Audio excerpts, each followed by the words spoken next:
Hey everyone, thanks for tuning in. I'm Luke Zettel. I'm here with my good friend Brianne Litt, and you're listening to Positively Questionable. I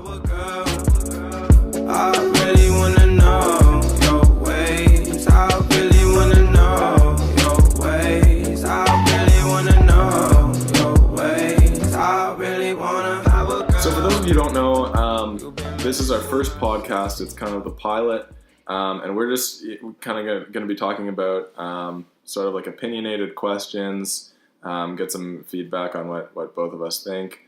But before we really dive into it, we're just going to give an intro of who we are. So, Brie, do you want to kind of go first and just talk about yourself? Yeah, sure. So, my name is Brianne, but people usually call me Brie, and I am a 3B psychology and legal studies student here at UW. I'm from Brights Grove, near Sarnia. Sounds like Narnia, but originally from Calgary. Yeah. What about you, Luke? Right. I actually didn't know that you were from Calgary. Mm-hmm. Born there? Born there, moved when I was little. Right on. How little's little? Like 2. Okay, right on. So you don't really remember Calgary? Not really. No. Okay, right on. So I'm Luke. I'm from a little town called Walkerton, Ontario. Not many people really know where that is, but if ever you've heard of the Walkerton water crisis, that's what most people recognize Walkerton for. But anyways, I'm in 2B Geomatics here at University of Waterloo. I was born in London, same sort of deal as Brie. Moved to Walkerton when I was about 3 years old. So Brie and I have only really known each other for like 3 weeks? I think so. We're both residence dons here at Waterloo. We're in this brand new state-of-the-art residence building, Claudette Miller Hall. And it gets pretty boring when you need to be around residents. So we figured let's do something fun, at least fun for us. Mm-hmm. Luke and I actually have a lot in common, and the more we get to know each other... We don't have anything in common. Yes, we do. I mean, he's mean to me and I laugh about it. Yeah. Pretty much we're just this is a lifelong dream. And when I say lifelong, I mean about 10 or 11 days. And, we're just going to today we're going to be talking about a few things that interest us, and maybe you can find them a little bit relatable. Mm-hmm. And we're really, really excited about this, so just bear with us. Yeah. And only up from here, you know? Tell your friends, tell your mom, your dad, your grandparents. I told mine. I still need to. Mom, if you're listening to this right now, I'm telling you, I'm doing a podcast. All right, so what's up first, Luke? Yeah, so so one thing that I want to know is, maybe you can speak on behalf of, females in general, but, so say, I'm with a bunch of friends, and we're just planning on having a Friday night, a bunch of guys, maybe, hang out and watch a hockey game, but we don't really have any, plans for, after that. We might go out to a bar, we might just, sit around and, play Fortnite all night or something like that. What are your thoughts on that? Does that, piss girls off when... I mean, does it make girls mad that guys do that, or do girls just be it? Yeah, how would a girl react? First off, I've never played Fortnite in my life. Okay, me neither. But it's just something that guys do. I've watched a lot of Fortnite, but... Okay, fair enough. So I would say, if girls do nothing at night, it's because they have plans to literally do nothing. It's been discussed, debated in the group chat, goes back and forth until you all decide that you want to stay in. Oh, that's not how fun. It starts.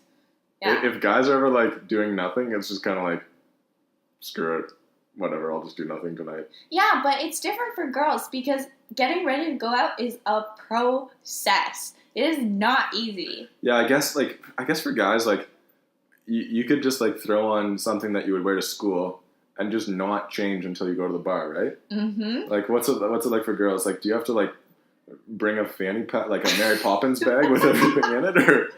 Fanny packs are actually a very smart idea. I don't know why people don't wear them more. Also, this is an endorsement for fanny packs.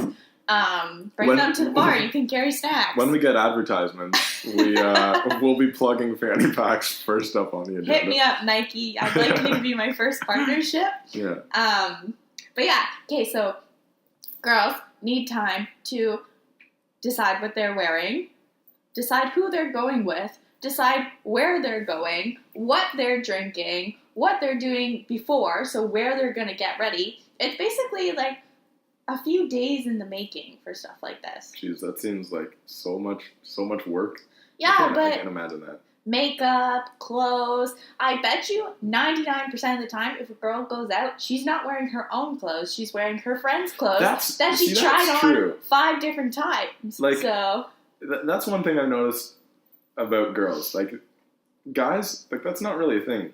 yeah. Like, wearing your buddy's clothes. But People are why like, what is- the hell are you doing? Why is that so weird? Why is there stigma against that? Because, like, what's the point of having a wardrobe if you're just gonna, like, shit? It's not a But community don't you- wardrobe. It's mine.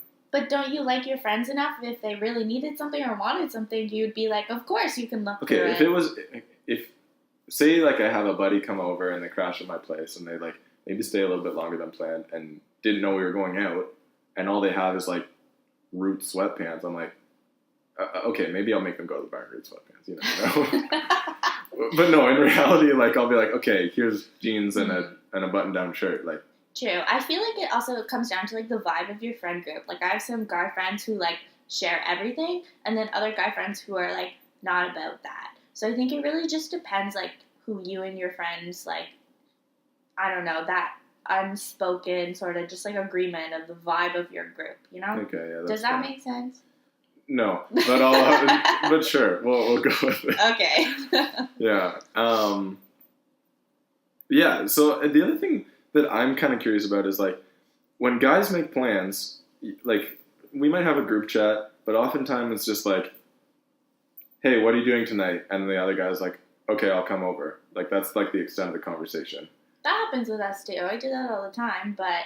Okay. And, like, but in terms of, like, making plans or, like, maybe, like, any other means of communication, what's your stance on, like, texting versus calling, like, an efficiency and reasons that you would text and call? I would say it probably varies by person, but just speaking from the generation. If you're just gonna say, like, females in general, this generation, females in general, text or group chat. That's it. Calling is like, I need to talk to you ASAP, and it's that's like some, like, 1990s Mean Girls thing you talk on the phone. Yeah, Yeah. a little bit. Okay. But Fair. Because, like, yeah, like, I know my parents, they used to call each other on the phone, and, well, obviously cell phones didn't really exist back then.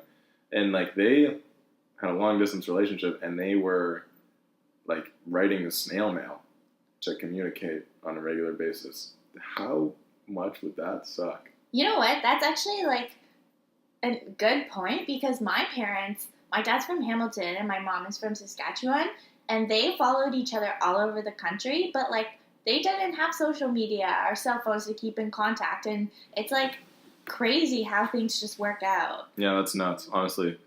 Like, it's so easy to get into contact these days. But anyways, like, okay, so It means I want to avoid you. I can't, Luke.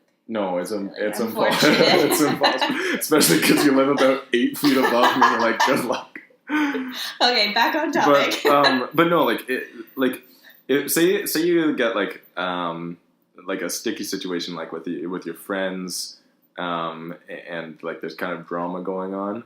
Like, what would be, like, your plan of attack if there's, like, someone's just being not an amigo, like they're being rude. Yeah. Okay, I'd want to have a conversation first, like, face to face, but if that wasn't an option, it'd be, like, phone call, because everyone knows that, like, texting can get so skewed in how you interpret it, and it can almost make things worse sometimes. See, that's the thing about guys. Like, I think in general, guys are like, oh yeah, texting's sweet because if there's something I don't want to reply to right now, I'll just, like, let it brew for, like... Exactly. Like, I'll just, like, ignore it. That drives me nuts. Like, Yeah. like, some people think it's okay to leave someone hanging for, like, extended periods of time, like a week plus. You mean that's We not... all know. That's not okay? It's not No, I'm just okay. kidding, I'm just kidding. It's seriously But not. no, yeah, there are people out there that are like, oh, that's fine. I just don't want to answer. I don't want to deal with this crap right now. Yeah, I feel like there's a limit to that where if you go past that, people just think, like, you're not even thinking about it at all, which sometimes sucks. So Yeah, no, that's true. And there are some people that you just need to question, like, what is going on upstairs? Like, how did you just like forget what's happening, and how are you like they're positively questionable. they are positively questionable, that's for sure. No, but yeah, no, it's crazy how the times have changed. How Mhm. now everything is like indirect, instant messaging, like not face to face communication, but Mhm. it's instant. A lot of people don't know how to communicate with each other. Oh, it's terrible. Especially like if you're in a group setting, and like there are times where you look around and you're like, how many people are on their phone, and just like they're communicating with other people, not the people that they're actually with, right? Mm-hmm. They're not in the moment. So what's No. your ultimatum? Calling or texting? Ooh. Personally, I do a lot more texting than calling, but if like calling is so much more efficient. Mm-hmm. Like if I have the opportunity to call, I'll be like, screw it, I'm gonna call. Like if I have, for example, if I have a friend, and we decide to get food, and I say, okay, I'll go pick up food for us, but I don't know what they want, and I get there, and I'm not gonna text them and be like, yo, what do you want, when I'm sitting And at the stand front of there the for line. 10 minutes. Yeah, I'll call them, and then if they don't pick up, well, like, okay, I'll guess for you. Like, Okay, so you're basically saying you don't call people unless you have a point of the conversation, and Yeah. you don't just call people and you're like, hey, how you doing? No, Not like our parents do. no, Yeah. Okay. yeah, like, no. Good No, to know. Yeah. Moving on, do you wanna sort of like touch into the next subject? We're just Sure. So we've been throwing out some topics that we kind of wanted to talk about, and this one. yeah. Okay, Go we for it. thought this would be a really interesting one to talk about because there's a lot of different perspectives on it, and we wanted to talk about the legalization of cannabis. So, what is your opinion on that? Personally, like this one's really tricky. Like, it is crazy the like how many like exponentially how fast cannabis use has grown, and how many people like it's just a normal thing for them to light up a joint like on any given night. Personally, like I don't personally see much benefit of cannabis, like of smoking weed at all. Mm-hmm. Like I understand how some people are like they have their reasons for doing it, but I'm just kind of like, you know, if you're using it to get intoxicated, there are like So recreational. yeah use. recreational use, like there are legal things that you can do. But having said that, like obviously there's a plan in place. There's very high potential that it becomes legal. And like I see like the economic side of it. Mhm. It's like, you know, it can create job markets, and there's it's a form of regulating, sort of like the consumption of it and like the trafficking of it or whatever. But I don't know. I've just never really seen the point in smoking weed, to be honest. Yeah.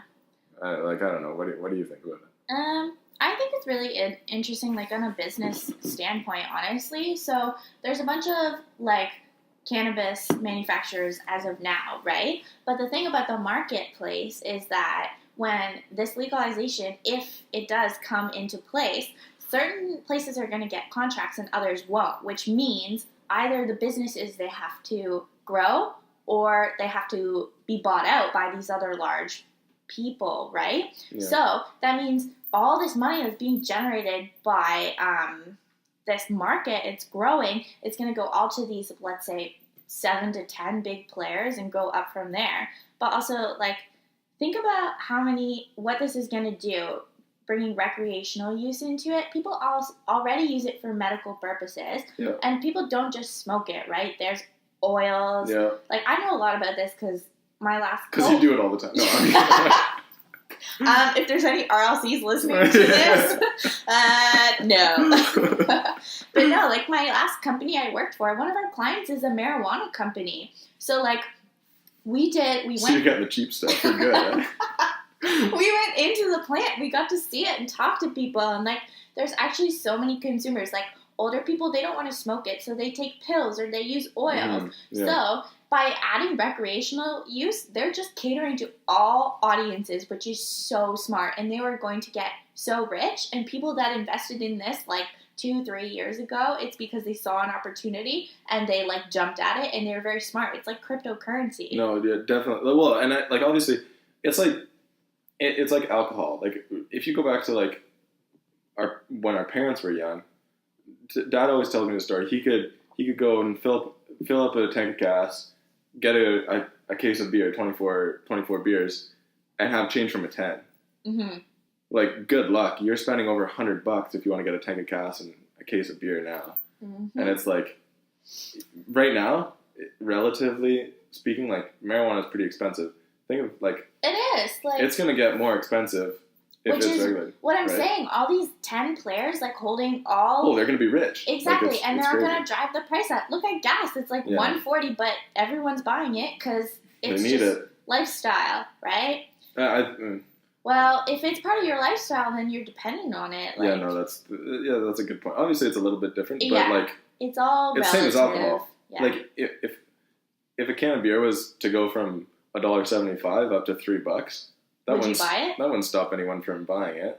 Let's look at Tim Hortons. Their coffee prices The coffee keep prices going keep up going up. by little amounts, and people are like, "Oh, that's annoying," but they still pay it. Yeah, they'll still buy it. Yeah, there's always still a line up for the drive-thru. So it's Yeah. like, I don't know. I just wonder about like recreational use. Like last term, I lived in Toronto, and you find out how easily it is to access things. Oh, and like just walking down the streets at like 3 p.m. Yeah. on a weekday, like you There's, just like- smell it. Like people are just smoking it out in the open. Well, there's these dispensaries all over Toronto, and they're like strictly no paperwork. It's like you show your ID to get in. It's cash only, so there's no trail. So if it's that easy to access now, like how is it going to be any different? You'll just be able to take that weed that you got and smoke it on the street. Like, Yeah, and that's another thing I've been wondering about. Like, are they going to have designated marijuana like smoking areas? Like, are they going to have fenced off areas? Like, especially on campus, like for students, there are two sides to the argument. As a student who doesn't want to interact with it and doesn't want to be exposed to that, you're not going to want it on there. But as a student who uses it, you're going to say, like, you're going to be an advocate for it. yeah, this is something that I want. Are there going to be designated areas, or do I need to find a location off campus? Because Waterloo campus, it takes 20 minutes to walk from one end to the other. Mm-hmm. I feel like for now, like it's definitely something the university will probably struggle with. But like, I feel like if they must take this into consideration, it'll be the same as smoking laws. Like you have to be 10 meters away from the door, like things like that, because I don't know. It's just so confusing. It's tough because, right now, the law in Ontario is you need to be 10 meters from a doorway to smoke anything. Yeah. Smoke cigarettes. So does it all fall under that category? Well, how many times do you see someone smoking right outside a door, especially in the wintertime? They don't want to go that far away from the building. And what about medical uses? Like, Yeah. what if someone is literally not able to go that far? Yeah, no, exactly. And it's, so, like, there's a big gray area, and from a business standpoint, like, it's crazy how rich people are going to get from this and how much economy it's going to create. But from, just a regular citizen standpoint, Mm-hmm. it's like, what's all the fine print that comes along with it, right? Yeah, and that concerns me. Like, I don't know, being a law student, I think about this stuff, and like, I don't personally support the use of marijuana, but like, people are of course welcome to do what they want to. So I don't know. I think we'll just have to see how it plays out, and also definitely like the liberals are going to handle it very differently than the conservatives would, right? So. No, exactly. And like this upcoming election, that's a whole other topic. We won't even dive into that. I don't know enough about that, but I will learn about it. Yeah. Maybe on episode like 3 or 4. But no, definitely depending on what happens in this election, like that'll have a big influence on sort of like the path forward going forward. But yeah, the other thing that I think about is, like right now, say like a family get together, it's really normal for families to get together to enjoy like a few beverages and whatever and have a good time together. And then there's some people who, are smokers and will need to go outside and have a cigarette. Like, is there still going to be a stigma around it? Because, like, I feel like in most families, if you're there with, like, your grandparents and your parents, it'd be kind of weird if you just, like, stepped outside and then, like, lit up a joint and got high, right? Like, is it gonna change the perspective and, like, the sort of standpoint on whether that's, the the dynamic? The dynamic and how acceptable it is. Like, are people gonna, instead of using only alcohol to like get a buzz when they're hanging around, are they? So basically, you're saying, is it going to be more socially acceptable in the near future? Yeah, and is it like, and I personally I can't see that, especially with like baby boomers and being around people who have never really been exposed to it. Like society, there's so many different viewpoints, and like I think things can change quickly, but it depends, and it's more generational. I feel so the laws can come into place, but like people are stubborn. They don't want to change their views, and regardless of whether it's legal or not, people are probably going to hold on to their opinions. And so honestly, I would not want to get high in front of my grandma. So oh, yeah, that'd be a little bit exactly. So yeah. I don't know. Maybe we'll come unless back. Grandma wants to join it. No, I'm kidding. We're just kidding, Grandma. I love you. All right. Wow. Okay. So we talked a little bit about having it on campus, and that kind of like made me think about another thing. I don't understand why, but some people think like it's really okay to poke fun at like people's school, the school they go to, or the program, like what program they go to, or they're in. I shouldn't be talking right now. What program they're studying, like what they're gonna do with their life essentially, and it's like what do you just kind of? I'll give you the rundown on it. So, well, it's no secret that like Waterloo is very proud of its STEM programs, especially engineering, right? Yeah. And speaking as like an art student and an environment student, it's like it's pretty degrading when someone looks down on my degree and my future because of some, like, not to be resentful about it, but like we all go to Waterloo, which is such a highly respected like academic school. Who says that one program is better than the other? Because I personally think that each program requires different strengths academically. Like yeah, and it's like it's not even limited to like what you touched on. Like I feel like the thing that I think about is I'm someone who really likes like the black and white courses. So it's something that like the maths and like stuff that's you either have a right answer or you have a wrong answer, and there's not really anything for interpretation. Mm-hmm. But if I'm in a class and my professor says, okay, we're going to write a research essay, I'm like, oh crap. I dread it. I really don't want to do it because I'm not that good at it. I'm really not that good at putting things on paper and like gathering extra sources and stuff like that. But someone like you, like I'm pretty sure I love it. Yeah, exactly. But like if I were to say, here's a Lynn Alge assignment, I'd be like a deer in the headlights. Like it just doesn't appeal to me. Like one of my favorite profs, he doesn't give tests, but he says it's not an accurate reflection of what this course is about and how it applies to real life. So people are like, it's a philosophy class, philosophy of law, and I know people have thoughts about philosophy, but he says in real life, philosophers, they don't write multiple choice exams. They don't like memorize things and regurgitate them. They think about it, they talk about it, and they write shit down. So in this course, we're going to think about things, talk about things, and then we're going to write shit down. And I love that. Yeah, no, for sure. And the other thing that it's not just like limited to University of Waterloo either. Mm-mm. The one thing that I think about is like, especially in Ontario, if anyone's listening to this from outside Ontario, like, well done, Brie. Like we made it. But I'm like, for people that go to school in Ontario, it is like a hub for reputable, like pretty high institutions. Like we're so like we have like right down the road we have Laurier, which is one of the best business universities in Canada, if not the world. Like it is like their business program is really good. That's what they're known for. Just like Waterloo's known for our STEM programs. but it doesn't stop there. Like, I don't understand what the whole thing is with being like, oh, I go to this school, not this school, so I'm better than anyone who goes to this school. You know what I mean? Mm-hmm. It's like, at the end of the day, you get a piece of paper that costs way too much. And an employer will look at it and say, cool, you did 4 years, and then they'll hire you. Well, you know what? Like- the playing field is becoming like minimum an undergrad degree. It doesn't really matter where you get it from or what Yeah. it's in. You're only going up from there. Like 10 years from now, people are not going to care what course I took for my specialization. Like No. maybe they'll be like, oh, you went to Waterloo. That's a well-respected school. But they're not going to be like, oh, you didn't go to Western. Like that's a point against you. No. The education bullet on your resume really means nothing. Like, mm-hmm. The only thing that matters is like what you've actually done, Mm-hmm. right?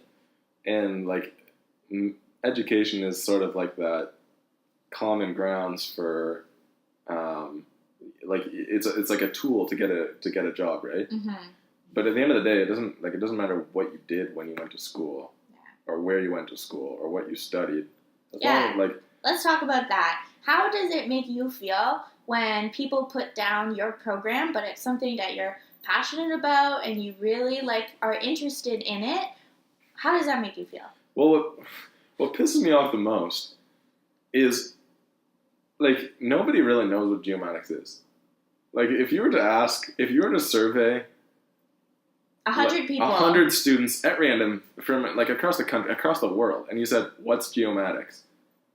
Like if you're listening right now, just think to yourself, like, what is geomatics? And try to answer that without Googling or researching anything. Like, it took me a while to be able to tell someone what geomatics was. Like And when even I still, first met Luke, I did not know what geomatics was, so I Googled it, and that's, that's how I figured it out. But like, I don't know, But obviously, like, if someone is like, oh, what do? You make maps. I'm like, well, like, in short, in a sure, nutshell, that's something that we do.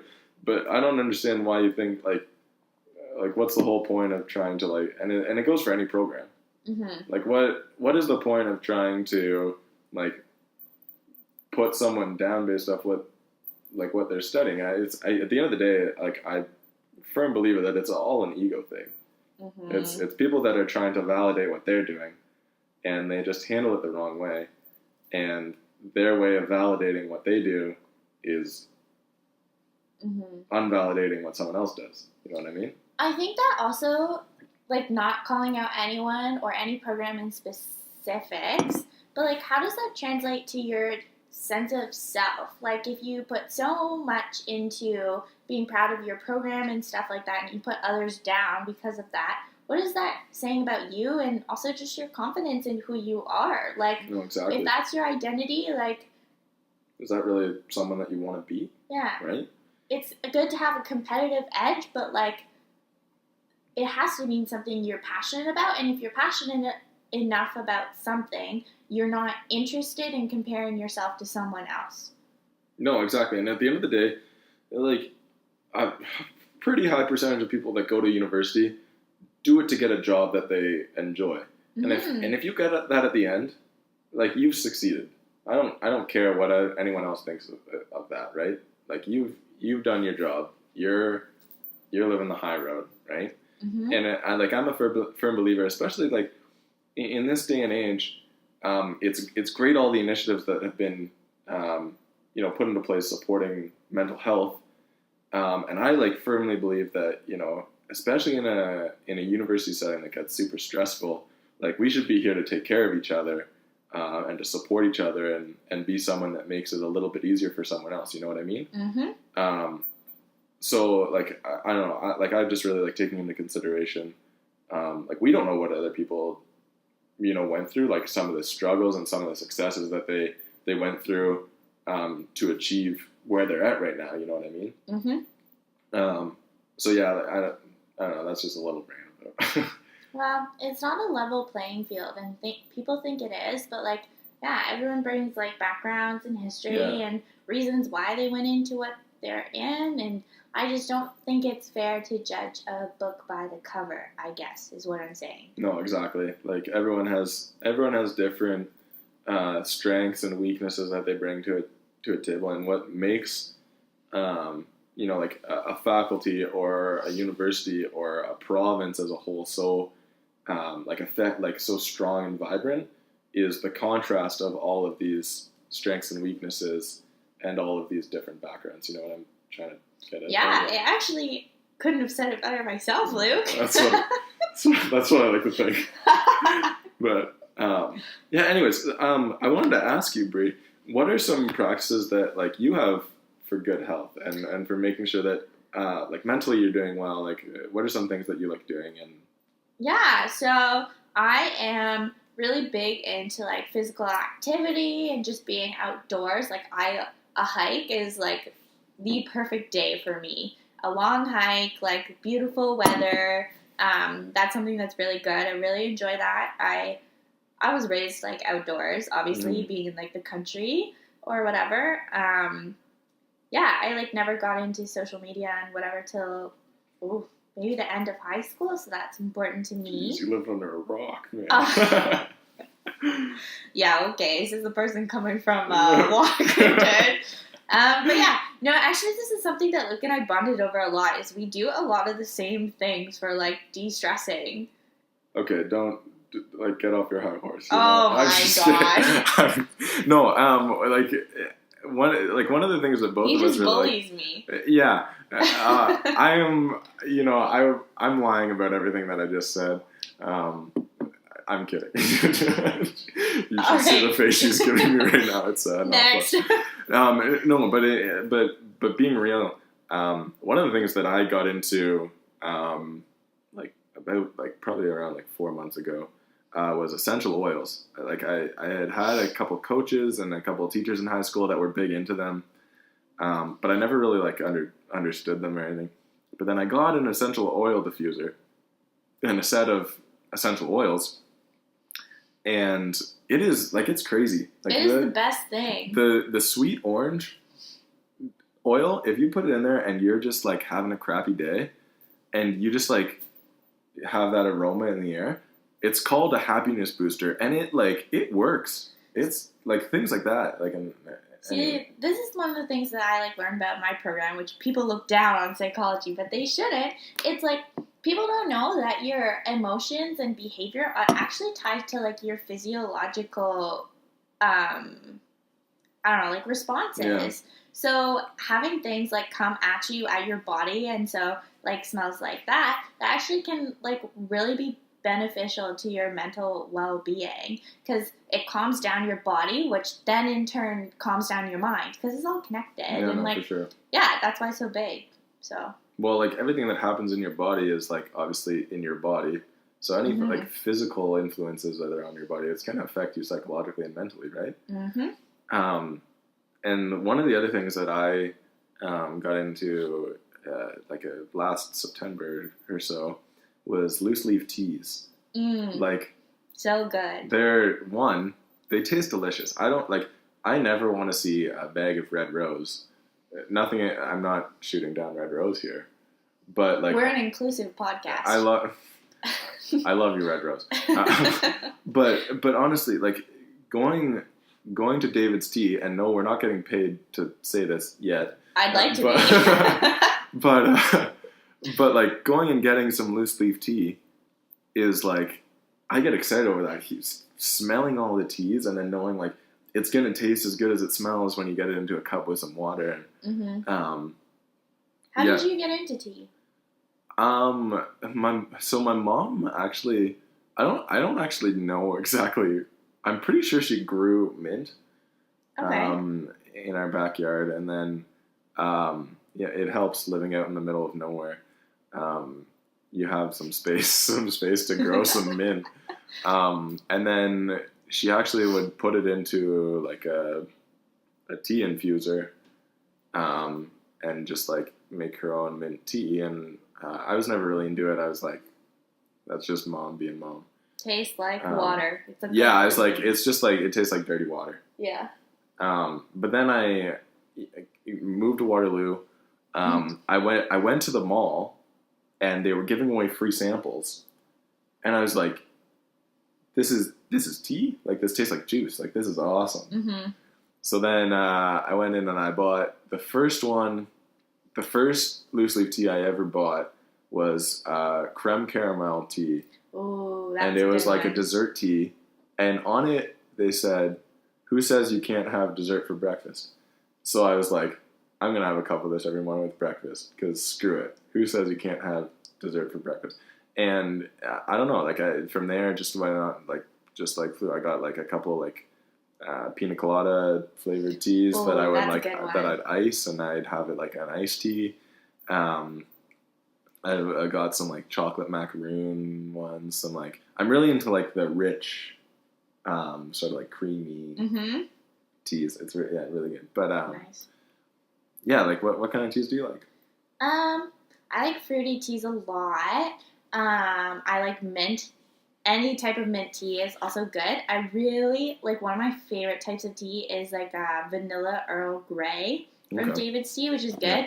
Also, shout out to my brother, Brayden, who really got me into teas. Like, he goes there so much that they offered him a job at David's Tea, which is also weird. Like, there's a stereotype around who can and can't, like, go to places like that. Like, obviously, when you think of walking in, most of the time you think of, like... You think of me, not you. A young female in there helping you out, and she loves her teas and whatnot, and...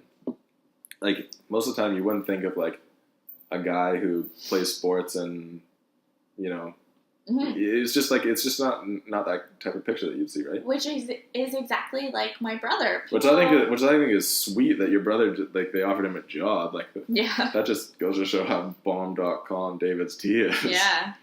Yeah, Brayden's a pretty cool dude, too, so, sometimes. Definitely doesn't run in the family then if he is. All right, this will be a different podcast. Proof that I'm the funnier, smarter, and better-looking sibling. But Brayden, I love you. Okay, Luke, what's that over there? Is that a guitar? Yeah, no. What the heck is going? Our residents are going wild. Yeah, it's a this is what we do for fun at 9:30 on a Friday night. We sit on my couch and record a podcast. No, yeah, that's my guitar. I've been playing for like around 10 years now. Mm-hmm. Yeah, I guess grade 5. And like, music is something that kind of like ran in my family, and it was kind of like pissing me off when we like have a campfire, and I'd see like my brother and my dad pick up a guitar, and like they'd be like singing along with their, like, leading the sing along. Mm-hmm. And so I kind of told my brother, I was like, look, I kind of want to learn. And so he taught me like a few things, like kind of the basics. And then I just kind of like, I don't know, fell in love with guitar. I played drums from like a really young age. But you can't like just play like drums by yourself and like entertain people. It's you need to be really good to do that. Yeah. And they're loud. But anyway, so I bought my first guitar when I was in grade 9, and since then, like, I try to make it a part of my routine. You know, it started out like as much as I could, like maybe like once a week, just like blocking off some time, and right now, recently it's been pretty much daily. And that's another way that I just kind of make sure that I'm in like a decent headspace and in a good spot mentally. And just kind of like resets my mindset. I normally do it like right before bed. And yeah, like it's just like it's pretty tough to be thinking about other stuff that's going on in your life when you're focused on like playing some music and singing a song. Mm-hmm. And that's what I like about it. It's just kind of like, it's almost like mindfulness in your own way. Yeah, it's like listening to a meditation. Yeah. Like a guided meditation, but it's like yourself doing it. So yeah. Yeah, no, it's something that I really do.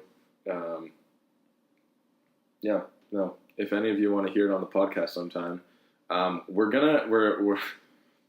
in the primitive stages here, and we're working on setting up an email, and you guys can ask us questions, and we'll answer them and give our opinion on it. But in that one, if you have any requests and you want to hear me sing a little tune, hit us up. Right now, we need to set it up, but it'll likely be positivelyquestionable@gmail.com. Sounds good to me. Yeah, so that if you have any questions, send them our way on that email. Cool. Yeah, like what about you? What else do you use to practice good health, physical, mental? So my dad recently bought me a salt lamp, and thank you, Dad. I really enjoy it, but I'm not sure what salt lamps Yeah, I was just going to ask, you. what's the big... Like, originally when I met Bree and she said she had a salt lamp, I thought that the salt lamp just rubbed off on her personality. Oh my Because God. that's just the type of girl she is. She's just salty. No, no, I'm kidding. I don't think I can be friends with him anymore. No, but I actually, I've seen like things it's supposed to just like... it's like an energy thing, I think. Yeah, give like a peaceful environment and just sort of like calm you down. Yeah, I don't know too much about them, except for that you have one in your room, and I was like, oh, it looks really pretty. Anyway, I'll Okay, it's just an I'll orange consult light. my That's all dad, it is. and we'll get back to you on that. I think I'm one. just gonna put up an orange Christmas light, and it'll be pretty much the same effect. Pretty much, No. I guess. Wow. No, yeah, definitely, and definitely like being dons, like residence dons. It's something that we're kind of like, it's like ingrained into our head. Like take care of yourself and make sure that you're encouraging people to take care of themselves. So yeah, if you guys have any, tips and tricks for how you take care of your mental health, feel free to send it into our email, positivelyquestionable@gmail.com. And we'll definitely share some of those on the show. And yeah, I think it'd be fun to get some feedback and whatnot. Another thing that I have done is guided meditations. Really? Yeah. So I have my high school volleyball coach and phys ed teacher introduced me to the Headspace app, and all it is, it's this very nice like British man, the voice of a British man. I'm pretty sure he's British. But he just guides you through this meditation, and I try to do it. I have a reminder on my phone every day, 10 a.m. I just like put in headphones and just like sit and try to do it. Obviously, it's a little bit tougher with like class and stuff sometimes, but if I can, I just sit and I do this guided meditation, and it's really like it's just like a good, refreshing like. Have you ever tried yoga? I feel like you would really like it. I did again. Same volleyball coach and phys ed teacher that introduced me to Headspace. There were some days that we would do yoga and we'd like dim the lights in the gym and put on like a yoga video. But it's something that like that's a workout. That's a workout. Like I'd rather do that than go for a run. And at the end, like during the run, I'm like I get about like 500 meters in, and my body's just telling me, nope, you don't want to do a run. Yeah. Like you're lying to yourself. but at the end of it, I'm still like gasping and like I'm not a very good runner. But you can feel the benefits of it like after you sort of like catch your breath again and whatnot. But like yoga, the entire time you're like, I feel myself just relaxing and stretching out and. We should try. I do this thing called Joga, which is jock yoga.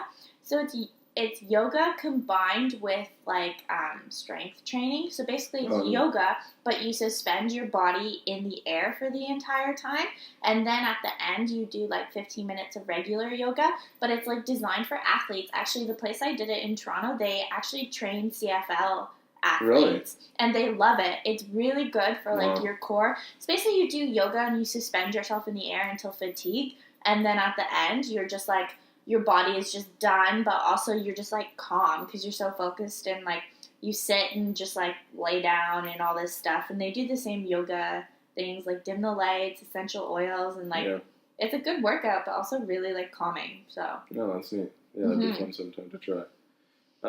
But yeah, like if you guys have anything fire it our way, and like we want to make it big into like interaction with our listeners. So feel free to send us like whatever you're thinking. If you have questions, like stories that are kind of related to what we talk about, any practices for good health. Yep. If you want us to try something and report back on it, Yeah, we will do that too. We'll do it. And we, depending on how active we get on social media, we could even like vlog. Insta coming your way. Insta and vlog and figure out ways to like share like pictures and videos of like what we're trying and whatnot. So I'm excited. yeah, this has been fun. Yeah. This is a good idea. This is a good way to. What genius thought about this? Me. No, stop. Don't even take credit.